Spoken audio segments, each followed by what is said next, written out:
Good morning mga ka-OFW around the world and welcome back to my channel. If you are new here, please do like, share, and subscribe to my channel and also hit the notification bell so you will notify every time I upload new videos. Thank you. Today in this video, I will show you one videos to explain about Saudi Initiative Labor Reform in Tagalog. Pagpapaganda ng kontrata, paglipat ng trabaho or kumpanya, serbisyo sa exit at re-entry visa, at syempre sa final exit visa. This ain't over.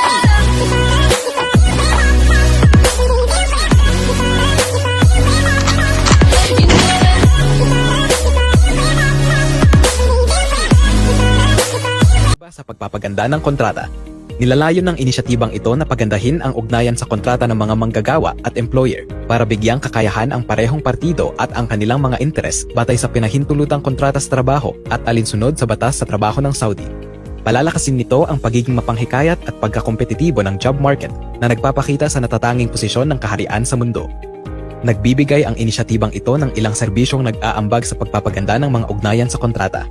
Bilang isa, suporta kapag lumipat ng trabaho. Bilang dalawa, pangangasiwa ng pagpoproseso ng exit o re-entry visa. Bilang tatlo, pangangasiwa ng pagpoproseso sa final exit visa. Ang mga benepisyo ng inisyatibang ito ay maipapakita sa bilang isa, pagsuporta sa ekonomiya sa pamamagitan ng paggawa ng mas flexible at professional na job market na manghihikayat sa mga banyagang may mahusay na kasanayan. Pribadong sektor na mas produktibo at may mahusay na performance. Mas nakakapanghikayat na lugar ng pamumuhunan. Bilang dalawa, pagsuporta sa komunidad sa pamamagitan ng pagbuo ng oportunidad para sa nasyonalisasyon, paghimok at paglahok ng publiko. Bilang tatlo, ang posisyon ng kaharian. Sa pamamagitan ng pagpapaganda ng imahe ng kaharian bilang nangungunang miyembro ng mga bansa sa G20, pagpapakita sa mga pagsusumikap ng kaharian at pagtuon sa aktibong tungkulin nito sa International Labour Organization. Ang inisyatiba sa pagpapaganda ng kontrata ay ang pinakamahusay na paraan para mapaganda ang pakikipag-ugnayan sa pagitan ng dalawang partido sa isang ugnayan sa kontrata.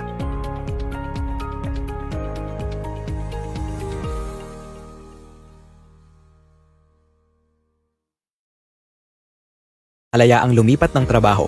Isa ito sa mga serbisyong ibinibigay ng inisyatiba sa pagpapaganda ng kontrata na naglalayong pagandahin ang mga ugnayan at palakasin ang pagiging mapanghikayat at pagkakompetitibo ng job market na nagpapakita sa natatanging posisyon ng kaharian sa mundo.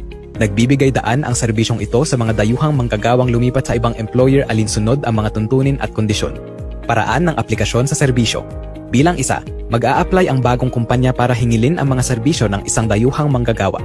Bilang dalawa, i-verify ang mga kinakailangang tuntunin at kondisyon. Pag-verify sa mga tuntunin at kondisyon.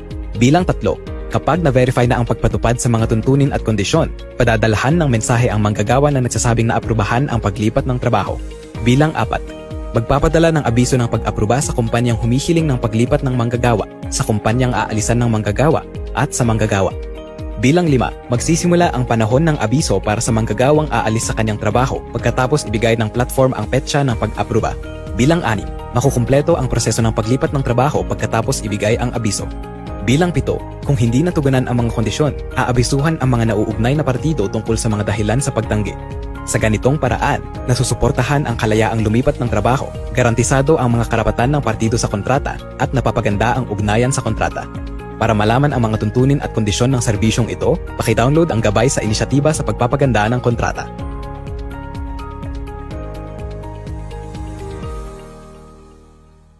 Sa exit or re-entry.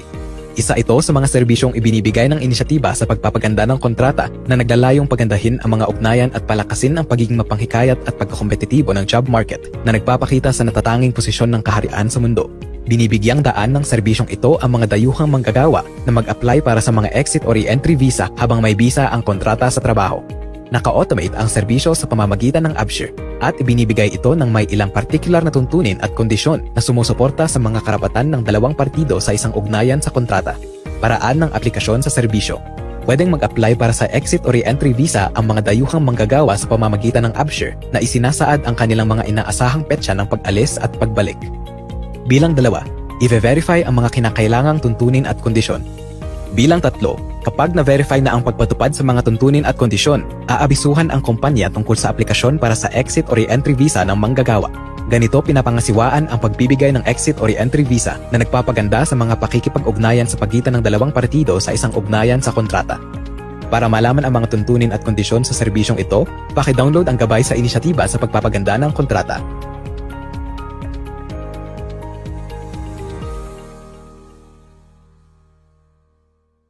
Serbisyo sa Final Exit.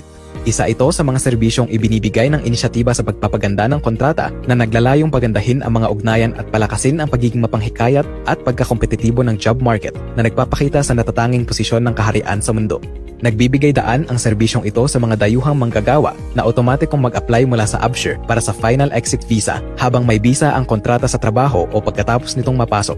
Naka-automate ang serbisyo sa pamamagitan ng Absher at ibinibigay ito ng may ilang partikular na tuntunin at kondisyon na sumusuporta sa mga karapatan ng dalawang partido sa isang ugnayan sa kontrata. Paraan ng aplikasyon sa serbisyo. Bilang 1, makakapag-apply para sa Final Exit Visa ang mga dayuhang manggagawa sa pamamagitan ng Absher. Bilang 2, i-verify ang mga kinakailangang tuntunin at kondisyon. Bilang 3, kapag na-verify na ang pagpatupad sa mga tuntunin at kondisyon, aabisuhan ang kumpanya tungkol sa aplikasyon para sa Final Exit Visa ng manggagawa. Serbisyo sa Final Exit.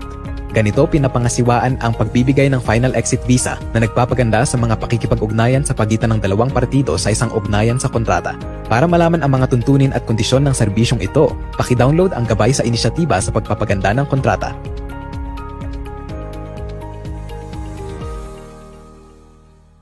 Sana'y naging malinaw po sa ating lahat, lalong-lalo na ang ating mga kababayang OFW dito sa Saudi Arabia, ang tungkol sa Saudi Initiative Labor Reform. Paalala po sa lahat ng OFW dito sa Saudi Arabia at saan mang panig ng mundo. Mag-ingat, magdasal, mahalin ang sarili at pamilya sa Pilipinas. Muli, ako po si Isumi Kabungkal na laging nagpapaalala, be a responsible OFW. Maraming salamat po at mabuhay po tayong lahat.